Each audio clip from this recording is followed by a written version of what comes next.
the one-way street of money going into retirement feels really awkward and sometimes scary to flip it and to start pulling money back out. So it's really difficult to know, okay, how do I actually organize these various income sources and how much money can I actually spend?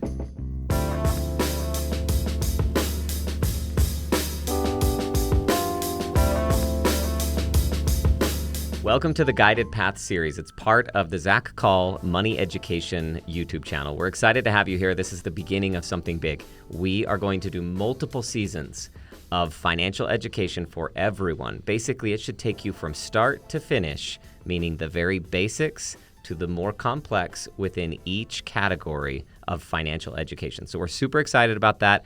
That is the Guided Path podcast. Again, we're going to have multiple series throughout this YouTube channel.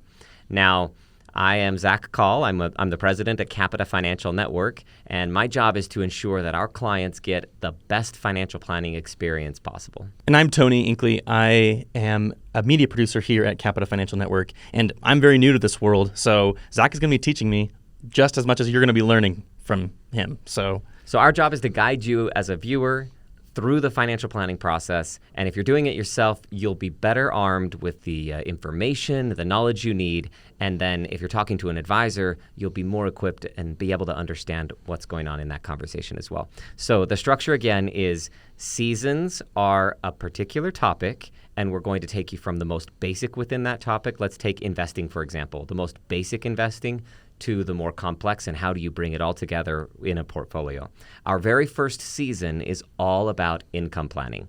So that's what we're going over today. We're going to start with organizing retirement income.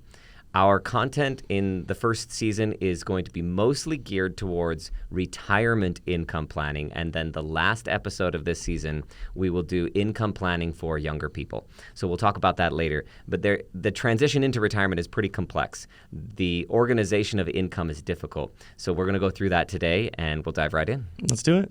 Okay, so first I want to talk about just the landscape of retirement income planning, because you go through life with this paycheck and everything seems to be pretty decided for you. You get this income from your employer. Certain things are withheld. Taxes are withheld. 401k contributions potentially. Healthcare is withheld. And then what's left comes to your bank account. And most people, if they can, they try to save a little bit more and then they spend that.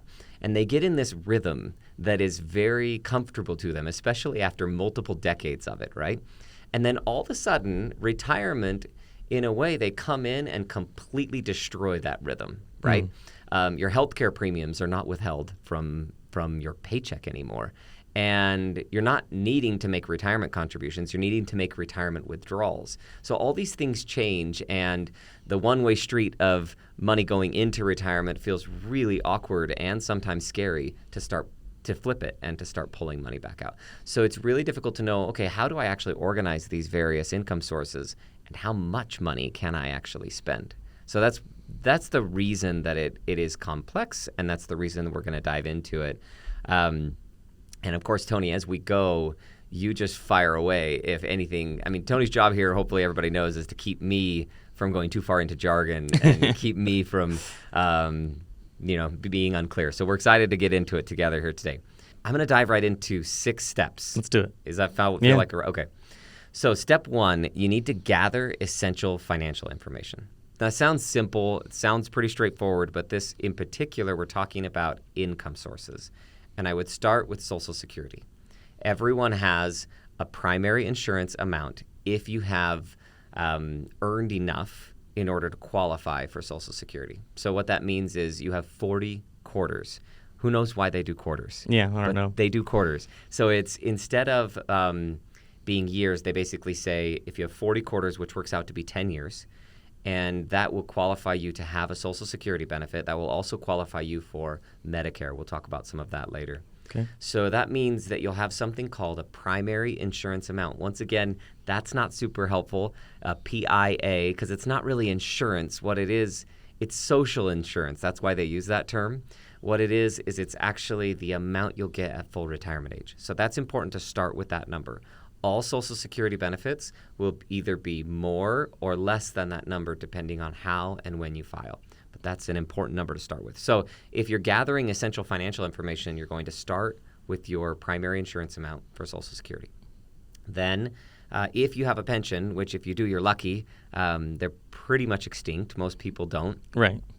Here in Utah, we have a couple employers that do big ones, like the state actually has a really nice pension. And not only do they have a pension, but it goes up with cost of living adjustments. So it's a pretty valuable one. Social Security goes up with cost of living adjustments as well. We'll talk about that in a minute. So Social Security and then pension income. And then we're looking for any other fixed income sources that come in. For example, rental income, if you have royalties or other annuities or something like that. So once you've organized your Social Security income and a pension, if you potentially have one, now we're talking about other income sources like rental. It could be royalties, it could be other annuities, and even part-time work might work. So those are all of your fixed income sources, and you're going to organize all of that and be able to know how much is going to hit your bank account no matter what. Then we're going to look at actual withdrawals from your portfolio. So that means we need to know how much money you've saved for retirement. So you're going to gather the balances and the rough investments. So sometimes people get a little bit intimidated by this process. Like, oh my gosh, that's worse than getting a mortgage. You know, it's not. You just need to get rough balances. How much do you have in your 401k? How much of it is Roth? How much of it is traditional? And then it is helpful to know how you're invested, but that's not even the most critical. You just need to start with how much do I have in these different accounts. I think I have a general question that's just kind of applying to like, at what point am I supposed to be thinking about this? Is this supposed to be, is this at the point of retirement or, at my age or, yeah, like I'm just kind of curious, like when I'm supposed to be planning these things and like learning about these things and knowing these things, am I supposed to be, like, is this getting close to the point of retirement? Am I at the point of retirement? Such a great question. Today's conversation is very specifically, like we're talking right to you, person out there, if you are in your 50s to 60s and you're trying to figure out when and how you would retire. So it's that decade leading up to retirement. Yeah. The earlier, the better. Now, with that being said, I think every single person, every single year should be doing some sort of financial planning. Yeah. I definitely could use it. Yeah, I mean, we should be at least knowing what our cash flow looks like and what our investments look like, and are we on track to meet our goals. But specifically this conversation, it doesn't really make sense to care that much about Social Security if you are 30 years old and you have a long career ahead of you still. Doesn't matter. Social Security will change by then, you know, in how it's structured. Yeah. So it's important for those in their 50s to 60s who are either at the doorstep of retirement or thinking about it. They should be starting to gather the puzzle pieces together to see what that picture actually looks like if they were to pull the trigger at a particular time and quit work. So that's who we're talking to. Right. Great question. So you've gathered all of your income sources and you've gathered all of your savings. Now, there could be a few other things out there that make sense. I mean, it's nice to know about debt, like do you still have a mortgage? Do you have any other factors, car loans and things like that? But that's going to play into your cash flow most of the time because you're making payments on those. The real key things are income sources, retirement accounts. And then we move on to step 2. So we just got to figure out at that point, how are we going to take all these pieces to this puzzle and which one are we going to optimize first? Because then you're going to go through each piece of your financial puzzle and start to optimize each one and fit it into your retirement picture. The Social Security typically should start as your first category of analysis. So Social Security is tricky, and we have a whole season that we're going to do on Social Security because there are so many different ways of filing, especially for couples or divorced people or widows or widowers. There's so many different ways of looking at it. But let's just talk briefly about it. You optimize your Social Security by figuring out when to file. If you go early, they're going to give you a smaller benefit. But you're getting money now. So that's super helpful, right, to your retirement picture if you're 62 and you can start getting income. But it's going to be reduced, and it'll be reduced forever. Or you could wait all the way till 70 and you didn't get money for those 8 years, but the benefit now is much greater. So at some point, it's going to catch up. And that moment where the total benefits received catches and they're the exact same, whether you filed early or got a bigger benefit later, that moment is called a break-even age. So it's important to analyze Social Security first, figure out your break-even age, and then now you can say, like, I don't think I'm going to live that long, or I do think I'm going to live that long. And you can start to make a more educated decision around how you're going to file for Social Security. And is that something that I can learn at home, or is that something that like other people need to help me with? Just know where that break even really is. Yeah. I know a lot of people will do it at home and try their very best. Let me throw out a couple of the biggest mistakes I see in calculating a break-even age, and then they can, you can decide if you want to try to do it on your own. It's something we offer. We actually offer it complimentary. We'll do a complimentary analysis of Social Security and then give them a report and show them what we think is the best filing strategy for anybody who wants to talk to us. But the biggest mistakes, not factoring in cost of living adjustments, because Social Security does go up with inflation, never as much as inflation, but it goes up. And if you forget to calculate that, then your analysis doesn't quite match up, because a cost of living adjustment on a bigger benefit obviously turns into a bigger increase than on a smaller benefit, and it can really throw the numbers off a bit. The second is looking at it and playing an individual sport when you're married. Like if you don't realize that Social Security is a team sport, because when one person files, sometimes it unlocks a spousal benefit for another person, and their own benefit's one thing, a spousal benefit's another. So having a coordinated strategy between the two spouses can make a lot of sense, where maybe one person wanted to wait for a long time, but if they do, this spouse doesn't get a spousal benefit at all, and you're actually giving up a lot of income, and it may make sense for the first spouse to file earlier. So that's the team sport aspect. Okay. The last one is more mathematical, and I hope I can do it without getting too messy here. But let's say you file for Social Security at 62, and you're getting $2,000 a month. And the other option is to wait until 70, and you might get $3,500 a month. So that's a pretty big difference, $1,500 difference. I'm making numbers up to make it easy. But if you wait until 70, there's $2,000 a month for 8 years that you don't get. So that means either you could have invested it, or if you're in retirement, you could have left that money in your IRA or your 401k. But if you wait on Social Security, you have to take it out because you need some money to spend.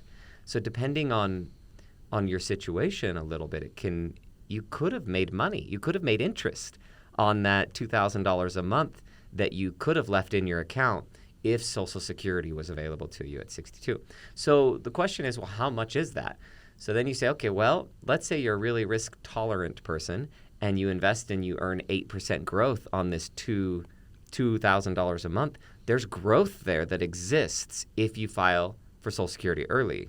And that growth does not exist if you waited because you had to take that money out of your portfolio. So calculating what we call the missed growth on money you could have left in your portfolio or could have taken and invested, that will push the break-even age out anywhere from 2 to 30 years, depending on how risk-tolerant the person is and the situation. So I've seen it where we'll do the math and it's like, okay, your break-even age is 83, but if you could get an 8% rate of return or a 5%, we throw in different numbers depending on whatever the client thinks is their risk preference. Right. But we'll put in, okay, if you could get a 7% return on that money that you don't have to take from your portfolio, your actual break-even is 115. And so, I mean, normally it's only 2 to 6 years, but every once in a while it'll push it way out. So went a little bit further. So the third mistake we see is failing to factor in the missed opportunity of growth on money you could have invested for having taken Social Security earlier. Wow. Yeah. And I'm not saying like one is better than the other. I'm just saying you should know the math. Yeah. There are plenty of options that you have to calculate. It's not just like it's not going to fix all. One option's not going to save yourself. Like totally. Yeah. And when we're on YouTube here, people will say like, "Oh, he said everybody should file early," and that's not what I'm saying either. It's you should know the math, because sometimes the break even with growth is only a year or two different, and people will say, "I actually don't mind waiting because of that," and maybe they have a spouse that's way younger, so the survivor benefit needs to be as big as possible, so they need to delay. I mean, there are many factors, and that's why there's a whole season of that. Right. So this is mostly just to give people like an opportunity to dip their toe in the water just a little bit and understand that when it comes to Social Security, you should know your primary insurance amount. You should understand that there's cost of living adjustments associated with it. And then you should review the various filing ages and opportunities for you and your spouse if you're married. And then at that point, you should try not to make these mistakes of missing out on or not calculating cost of living adjustments or growth, missed growth that you could have had. Once you've done that with Social Security, then you make a decision. You don't have to actually file, but you make a decision to model your retirement assuming this is what we're going to do with Social Security. And that then becomes like an anchor around which you can build the rest of your retirement income plan. Okay, so that was step 2. So Cool. Step 1 was just gather all the information. Step 2 is organize the Social Security decision. And again, you don't have to file or don't have to commit to a filing strategy, but you do need to model something in your retirement projections. Right. So you come up with what you think is best. And then as you get closer to retirement, you'll revisit that, and maybe the Social Security laws have changed. Maybe there's a different strategy that makes more sense, but that's step 2. I'm going to move on to step 3. Let's do it. Okay. Step 3 is fixed income sources. So in step 3, you're going through any decisions you need to be making around, like, if I have a pension, is there a lump sum option? Is there a monthly option? Does my pension give us cost of living adjustment? Does it not?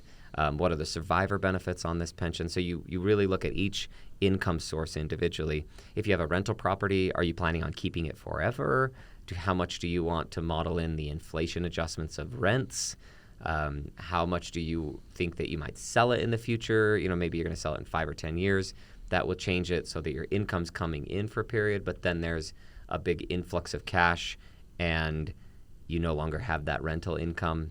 And so those things can change. So that would be step 2, is to really kind of bolt on top of Social Security all of your fixed income sources. And can you give me a couple more examples of other fixed income? Yeah. So some people will have other annuities that they've purchased. An annuity, technical word there is like a regular monthly payment. So sometimes people will call it pension and annuity, but the word annuity has somewhat evolved to mean more of an insurance product that they've purchased. So sometimes people will have an annuity that is an insurance product that they purchased in the past that has income benefits like that they can turn on a guaranteed income payment for the rest of their life. So that would be one. I've run into people who have like oil and gas interests, which sounds like a crazy like rich thing, but it wasn't it wasn't, but they were getting like $1,000 a month from some oil refinery or Right. location. And I've seen like family businesses that produce income. Another one would be, let's say you're going to sell your business, and instead of receiving this huge payment of cash, you actually received a note, meaning seller financed, or you got 5 years worth of payments once a month for $5,000. That would be awesome as well. That's a different way to get paid as you sell your business. That would be a fixed income source for that period of time you would want to model in, because that income probably means you don't need to withdraw from your accounts because it's going to produce a bunch of income for you. But at some point when it stops, you're going to then realize, okay, now I need to go to my other sources and pull. We see there's a little bit of like royalties. The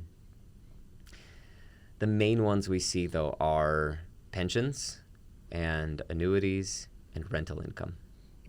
Those would be your biggest. Good question. That makes sense, yeah. Okay. So next, we're going to keep reviewing so everybody makes sure they can kind of cement this, right? Yeah. You gather all the information. You make a Social Security decision. You bolt on your fixed income sources on top of that. Now we know your total fixed income. That's actually a pretty interesting number. I've run into some people where their total fixed income is just Social Security and their Social Security payment is $1,000 a month.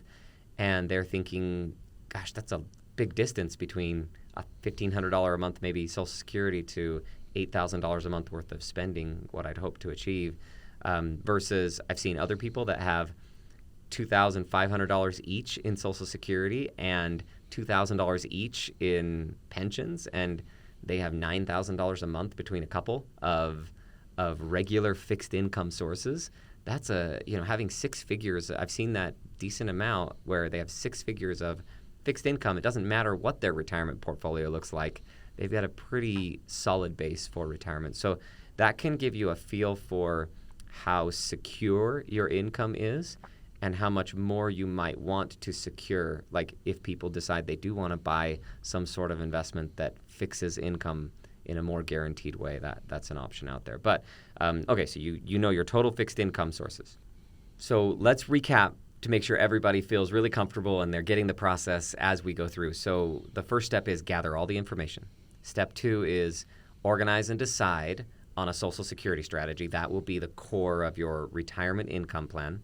Then bolt on other fixed income sources on top of that.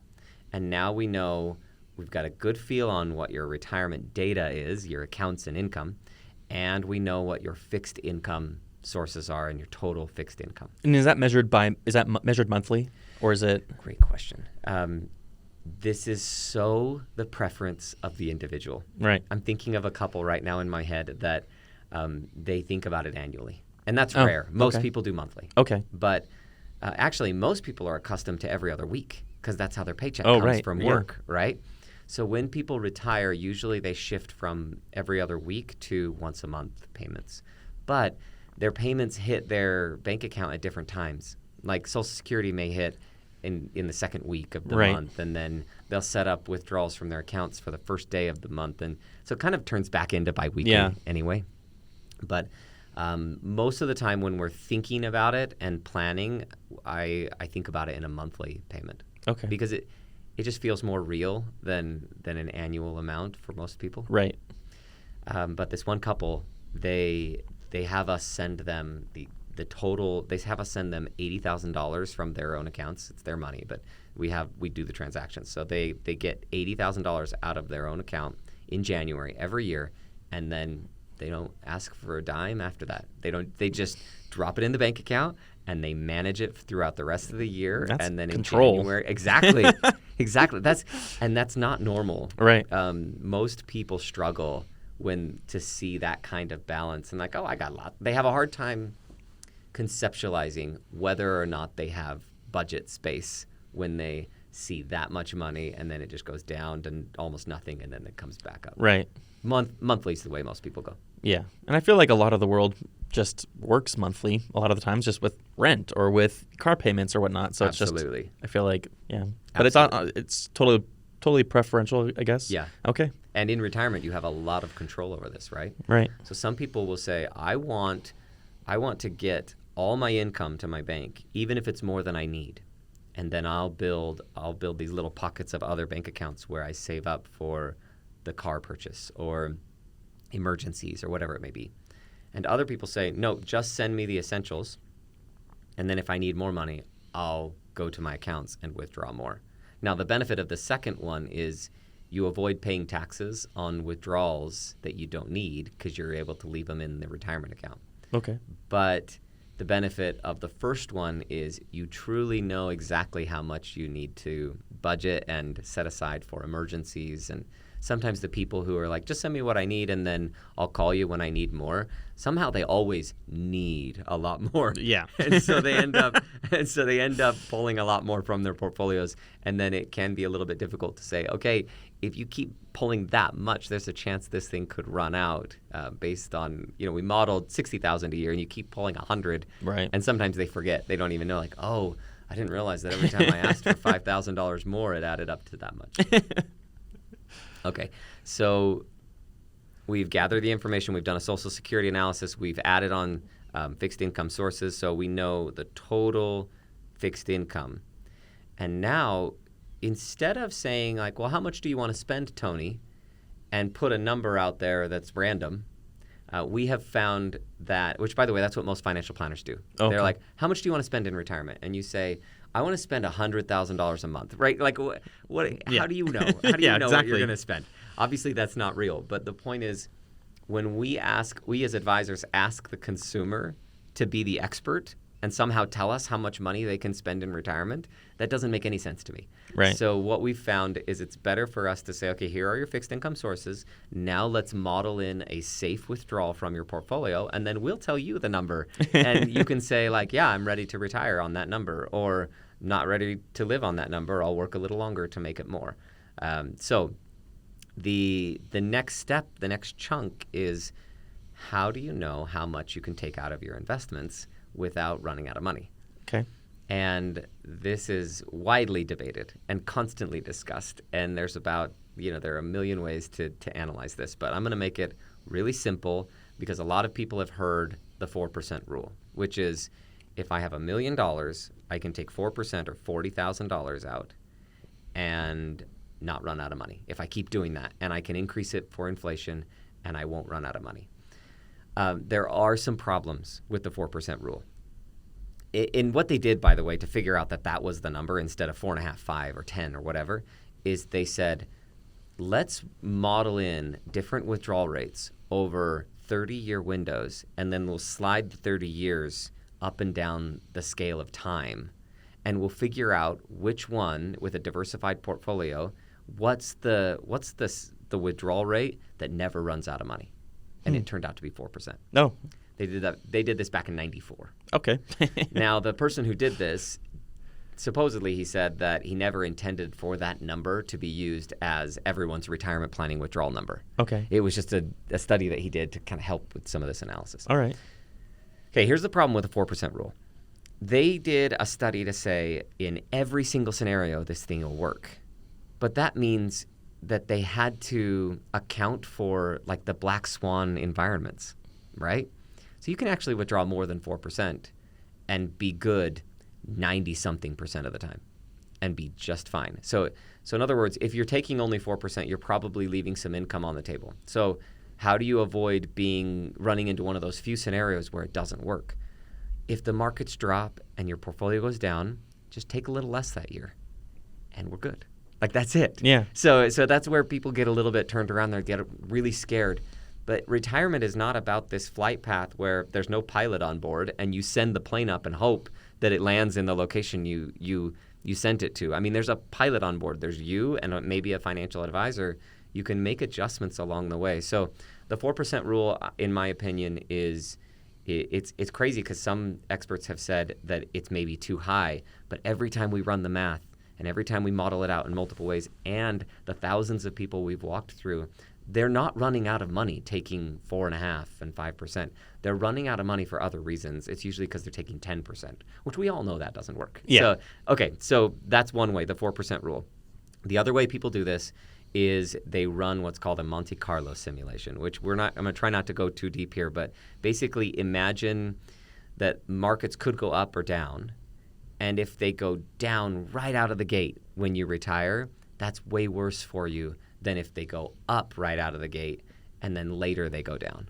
Okay. Because if they go down right out of the gate and you're withdrawing money, those withdrawals didn't have a chance to make it back. So, and if it goes up out of the gate and you're withdrawing money, you're taking house money. You're not taking your own. Right. So those early years are really important in the retirement simulation. And it's never a flat line, 5, 10, 15% rate of return. It's always up and down and all over the place. And how often should I be reviewing this and keeping an eye on it? Is it should I look at it, weekly, monthly? How old is this person asking me this question? Say I am 65 and I recently retired. Yeah, every year. Every year. Okay. Yeah, every year. It's fine.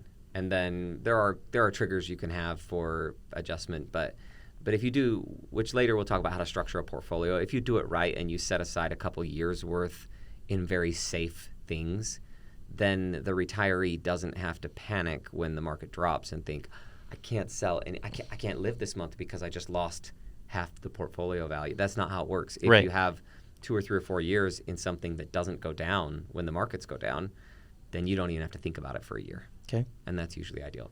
If you are in your 30s or 40s or 50s, you're not thinking about the exact Monte Carlo simulation at all. Right. It doesn't matter. Okay. You're just trying to hit some target out there. It's a different conversation. Yeah. So then it's important to understand that if markets drop and you're willing to adjust, maybe you're taking $4,000 a month from your portfolio. If markets drop, your analysis might say, oh, we were 90% confident before and now we're only 75. And that can feel really scary. But let's say the markets drop and you change your withdrawal from $4,000 a month to $3,500. That might fix it right back to $90. So Okay. that's what I'm talking about with regard to adjustments. Most people will say, yeah, I'm all right reducing my expenses by $500 a month when markets are really, really bad in order to give myself the freedom of time to make that money back. Or you can do that bucketing approach we talked about where you set money aside and you don't even really have to adjust your withdrawals because you're not selling at a loss. Okay. So, so that's the withdrawal. And I'm trying not to go too far because this is supposed to be an intro into all of these, right? And believe it or not, we're going to go deeper into all of these later. But when it comes to withdrawal strategies, start with 4% just to give you an idea of what the number is. Yeah. And then if you have access to tools or a financial advisor, then you're going to start to analyze, okay, a Monte Carlo simulation will probably tell you can spend more than 4%.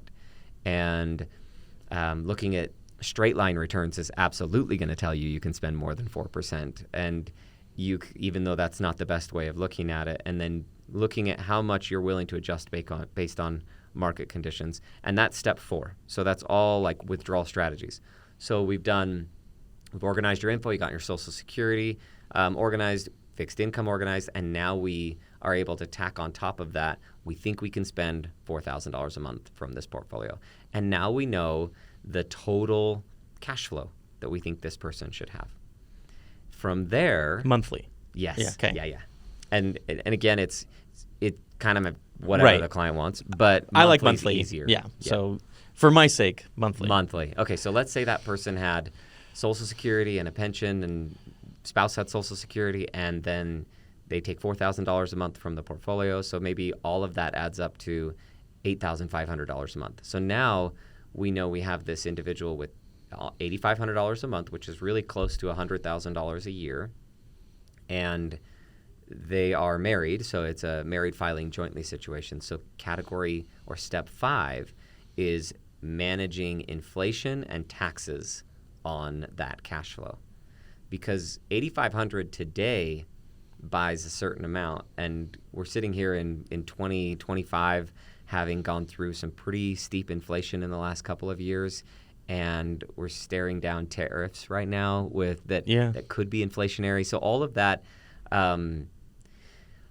can impact a retiree's ability to still just pay and buy the same things and have the same lifestyle. So we'd want to think about that $8,500 turning into $9,000 eventually and $9,500. And so you want to model that in. So model in inflation. Taxes is a bigger one. So $100,000 of income for a couple in today's tax situation is actually really good. Like, you're not going to pay much in taxes at all as a retiree. Oh, okay. It's pretty crazy. A lot of people, and depending on where you are in the country, this may be different for your state, but here in Utah, especially on Saturdays, they have this radio show stuff, and financial advisors look it on there, and they scare people so bad. And they tell people that they're going to lose 70% of their wealth to taxes in retirement, or that you're going to go poor, or you're going to not have food, whatever. They really do, I think, a disservice, because the retirees I know have a much lower tax rate than the workers I know right now. And is that tax coming from income from the point of retirement on, or is that from the money that you bring into retirement, your savings, your 401k, your Social Security? What is that? What is being taxed when you refer to that? So in retirement, each of these sources of income that we just stacked on top of each other, they each get taxed a little bit different. Okay. So Social Security is not fully taxed. Okay. So it's from I think it's what you're asking in the first thing. It's from the income sources that come. Yes. Okay. When you transition into retirement, there's not like this moment of, now you have to pay taxes on everything. Okay. It's as you take it out. Yeah. Okay. And unless you're, for example, selling a business. Right. That's an event that you may have to pay a big tax bill on. But going back to your point or question around like how you get taxed, so Social Security, not fully taxed for anybody. And depending on how much income you have, it might not be taxed at all, which is kind of nice. Yeah.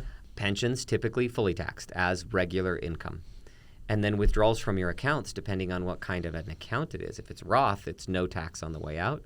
And all of these, like, I need a little asterisk up in the air as I say this, right? Because it's like, if you follow the rules, if you've done it right. Yes. Okay. These are hypotheticals. Everyone imagine some disclosure over my face saying, like, if in most cases. But Roth, you don't pay taxes when you take out. Traditional, you do. Just a regular investment portfolio, you pay taxes on the dividends and interest as you make them each year. So you have these different sources that could be taxed differently. But let's just go through let's say that all $100,000 this couple has is fully taxable. As a couple, they're paying 10%. They're paying nothing on a standard deduction, right? You get to reduce your income. This is also another season for later. But, Sure. But they'll be able to make $30,000 disappear from their income under today's tax code. So now we're down to 70. Then the first 20 or so is taxed at 10%. Now we're down to 50. And then that 50 is going to be taxed at 12%. So basically they pay 10% on 20,000 and 12% on 50,000. And what is that? Like around $5,000 in taxes. That's a 5% tax rate on $100,000 of income. Not bad, right? Yeah. And most people who have that kind of income in retirement are accustomed to paying double-digit rates while they're working. So, but understanding your tax situation, and the reason you understand your tax situation or should is because things like Roth conversions are still really important. So if your tax rate's really low, you want to be moving money over into a Roth if you can. And that's something you do even into retirement. So again, we'll talk about Roths and traditionals later, but that's step 5. Yeah, and once again, with the checking the tax, levels or whatever the term is that also, do you check that yearly? Yes. Okay. Yes. So every year, this is why annual financial planning and an annual review is so important, because you're looking at, am I spending the right amount? Are markets moving in a way that are different than what I thought, and now I need to adjust my spending? And then you move on to this tax conversation and you say, okay, I'm getting money from these sources. Which tax lines am I just below, just above? Fair. If I tweaked it a little bit, could I get out of this 22% tax bracket and move into 12?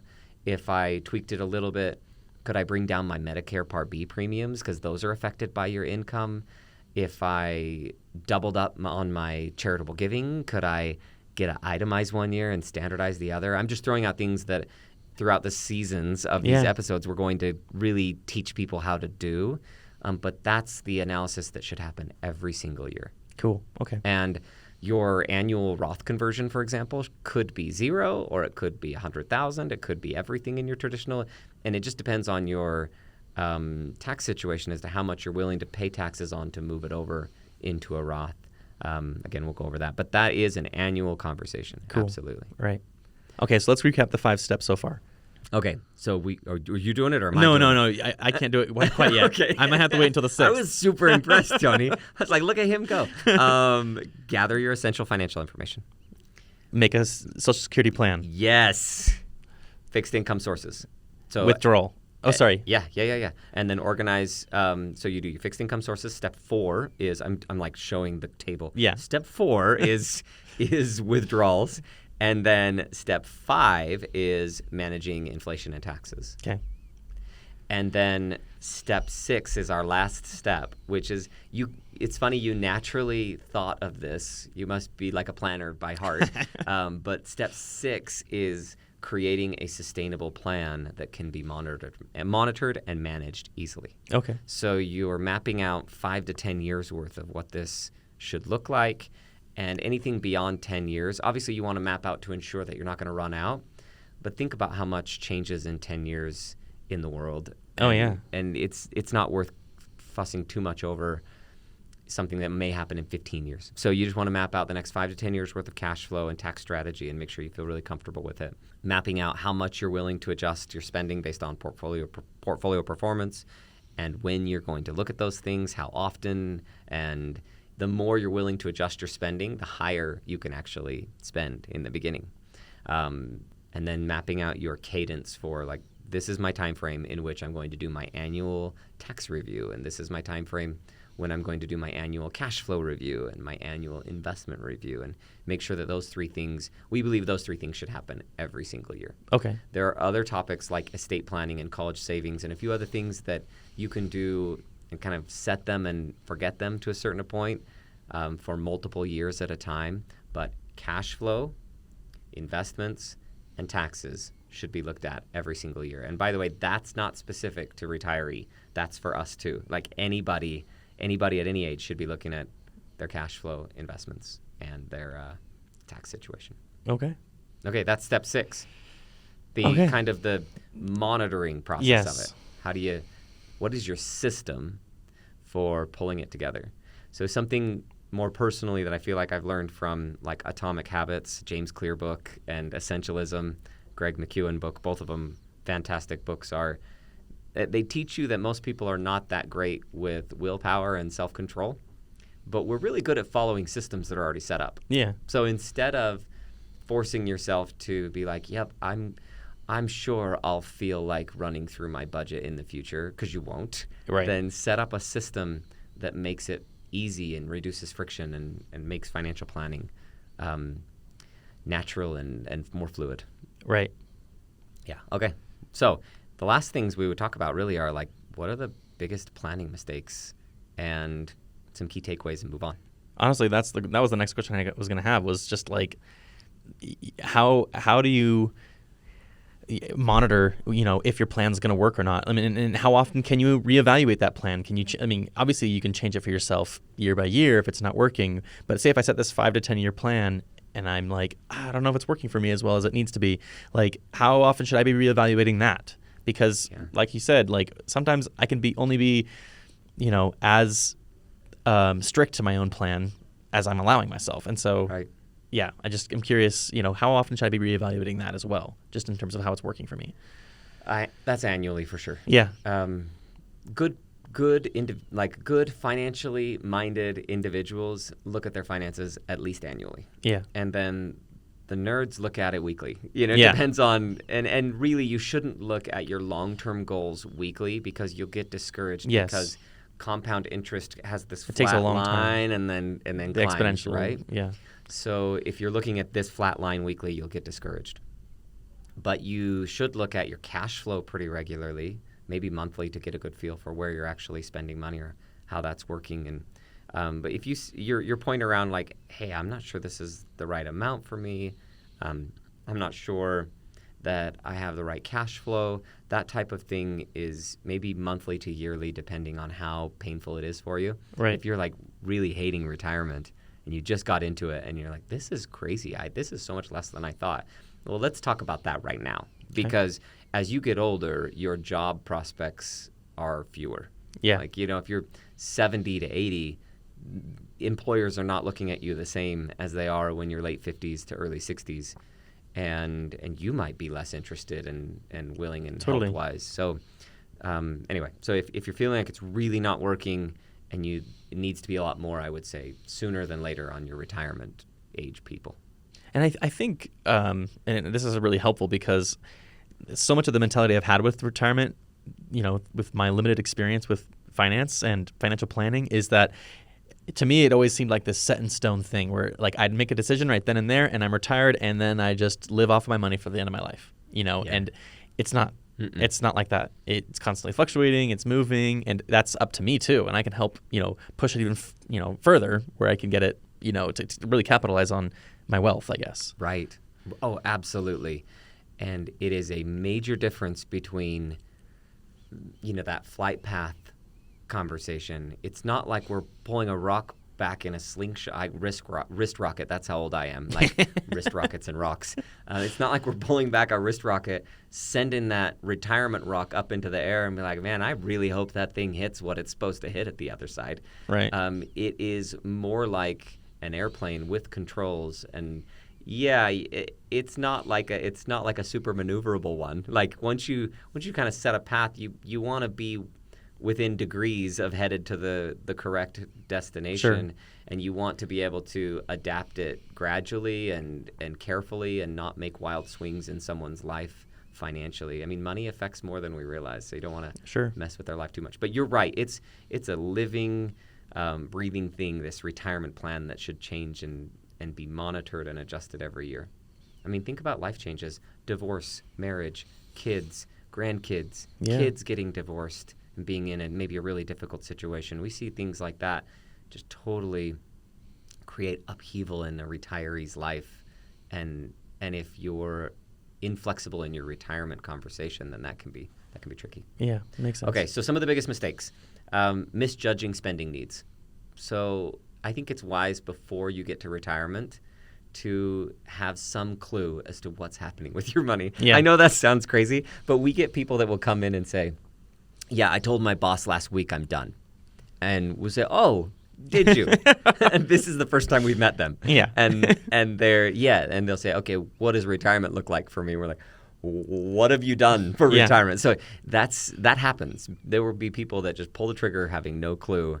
I would say misjudging your spending needs, thinking it's going to be more or less, it's not necessarily a huge mistake. It's just an easy thing to get wrong. Right. Because things change. You don't, like if you're not going to work, you might decide you're wearing T-shirts and shorts now, and you're not needing to wear, nicer, longer sleeve shirts or something. I don't spend money like that on clothes, so I don't know a good example of what's expensive. But the point is, not knowing your spending and how it will change in retirement. That would be a mistake. Social Security. Some people, I've known many people to say Social Security will not be around, therefore I'm filing early. And some of those people are in their 80s and 90s, and they lived a long time and probably would have benefited from waiting on Social Security, but they were convinced Social Security was going away. We'll talk about that later, but I'm not saying that it'll always be around in its current state. Exactly what I'm saying is that filing too early or too late based on your situation, not getting that right, that's mistake number 2. Underestimating or not understanding healthcare costs. Some people will think healthcare is going to be insanely expensive, and they will really overestimate it and don't realize that Medicare is actually pretty decent. There have been many times in my working career that I've thought, man, I wish I could get on Medicare right now because it's actually not too bad. It's cheaper than what I was paying. So Medicare is not too bad. There are a lot of medical expenses, but if you do it right, it seems to be fine and people seem to be okay with it. So misunderstanding healthcare costs. And then I've seen some people completely delay retirement until 65 because they didn't know that they could have gotten a subsidy on the Affordable Care Act plans from 60 to 65. So they'll work for 5 years unnecessarily. They have enough money to retire. They're just scared out of their mind about healthcare. So every once in a while, in fact, I had one client I had to spend 4 meetings proving to him that healthcare was not going to be as expensive as he thought from 60 to 65. And we finally got him to retire. He had way more money than he needed, but he would just not pull the trigger because of healthcare. Okay, so misunderstanding healthcare. And then failing to understand taxes in retirement is a big one. Some people will believe that because tax rates are going up, or they think tax rates are going up, we don't know for sure, but they think tax rates will go up. They think, oh, I for sure need to be doing Roth right now, or they get that wrong when sometimes, even though tax rates go up, their income has gone down and their tax situation is better later. And we need to really unpack the Roth traditional conversation like in a lot of detail because it's more involved than that. But misunderstanding your ordinary income rates, how do capital gains work, how can I get money out of my Roth tax-free, how does Medicare change as my income goes up, how does Affordable Care Act change as my income changes, just understanding how all of that works. If I have businesses, how does that pass through? Sure. All of that, just I'm not saying you need to be an expert, but you need to be fairly familiar with the different rates and how they work. Okay. Or you need to have somebody to help you. Yeah. Okay, so those are the main misjudging spending, Social Security too early or late, misunderstanding healthcare, and then being unfamiliar with your tax situation. Those are probably the 4 biggest mistakes I see retirees. And all of it can be fixed with just some proper planning. Yeah. Which is nice. And just monitoring, I guess, just being aware of it, just knowing that it's not finite and things change. Like the world changes around you and your needs change, so. Right. Absolutely. Okay, so we'll do a quick recap here. Okay. We also have these 6 steps available for people. So if you are thinking, I didn't want to take notes or I didn't take good notes and you want the 6 steps of organizing your retirement income as you approach retirement, then we'll have that where, Tony? Yeah, down below you'll be able to download a document that can show you the 6 steps listed out so you can kind of familiarize yourself with each step and the steps that you should take within each one. All right, so we talked about key takeaways, the 6 steps. Yes. And as you prepare for a financial planning meeting, really the only thing you have to do before you go in is try to understand those key aspects of your financial situation. What do you have? Where is it? And rough familiarity with your cash flow. Bring all those documents into that conversation and you'll do just fine. Next episode, we're going to dive a lot deeper into Social Security. And we're calling it Social Security Basics, but it'll be a lot of basics. Yeah, fair. Because there's so many different terms and acronyms and ways to just get the groundwork in order to be able to talk about spousal strategies and survivor benefits and all the different break-evens. We have to have this foundation of, well, what is PIA? What is FRA? What are all these acronyms and what do they mean and how do they work together? If I can lay that groundwork for us in our next episode, then we'll be able to get into more fun stuff where we're talking about strategy. And Sure. And I'm sure you're like, none of it's fun, Zach. But I think it's helpful for people, Tony. So then main resources for all of this. So being part of Capita Financial Network, people can go to capitafinancialnetwork.com and on our education center, all of this will be on there. We'll have, of course, this YouTube channel. We have if you want to get ahead of us, we have an old podcast called The Financial Call, and that's not video, that's just on audio, so you can go back and consume some of that if you're there. I think there's around 150 episodes if you're trying to just get as much of this as possible. And then most importantly, we're hoping to create impact in people's lives with this. I believe that if people get their finances in order, 2 things happen. They have peace of mind and they accomplish their goals. Like they get to, and I'm not talking about financial goals. I'm talking about like family goals and people goals and things that actually matter. So if you and I can spend hours in this really cool podcast room that you set up and really help people have peace of mind and be able to do what they want with their lives, then I'm going to feel really good about life. And if you're feeling that from this channel, please subscribe. Please send it to people. The more people we can reach, the greater impact we can have with this. And I'm super excited to get going on this. And to get more information about Capita Financial Network, you can see the link and disclosures in the section below. Thank you for watching our Guided Path series. So this is a series within the Zach Call Money Education YouTube channel. There is so much more to come. Thank you for watching with us.